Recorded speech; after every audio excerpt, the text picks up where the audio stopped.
દેશના વિકાસ માટે ગુજરાત મોડલને આગળ ધરાવવામાં આવ્યું છે અને ગુજરાત મોડલની તર્જ ઉપર જ સમગ્ર દેશના વિકાસ કરવામાં આવશે તેવા ભણકા ફૂંકાઈ રહ્યા છે। પણ આ જ વિકસિત ગુજરાતમાંથી ચોંકાવનારા દ્રશ્યો સામે આવી રહ્યા છે।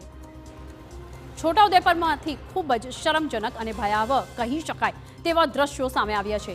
અહીંના નસવાડી તાલુકામાં આવેલું સૌથી મોટું ગામ કુકરતા પાકા રસ્તાઓથી વંચિત છે, ત્યારે એમરજન્સી સારવારની જરૂર છતાં 108ની સેવા ગામ સુધી પહોંચી જ ન શકી।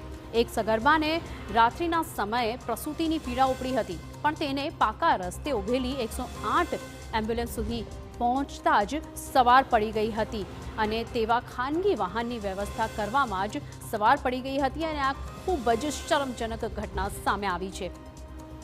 જરા આ ખાનગી વાહન કેવા રસ્તેથી પસાર થઈ રહ્યું છે તે પણ જોઈ લો। ખૂબ જ કાચા અને ડોળાવાળા 4 કિલોમીટર સુધીના રસ્તા પર ખાનગી વાહન એક સગર્ભાને લઈને આગળ વધી રહ્યું છે। જરા વિચારી જુઓ કે આ સફર પ્રસૂતિ માટે કેટલી જોખમી સાબિત થઈ શકી હતી। વિકાસના પોકળ દાવાઓ વચ્ચે સવાલ અહીં ઉઠી રહ્યા છે કે વાહનો હાલાકી વગર આગળ વધી શકે તેવા રસ્તા ક્યાં છે? મુશ્કેલીએ સગર્ભાને પાકા રસ્તા સુધી પહોંચાડવામાં આવી અને પછી ત્યાંથી તેને 108માં ખસેડીને સારવાર માટે હોસ્પિટલમાં લઈ જવાઈ।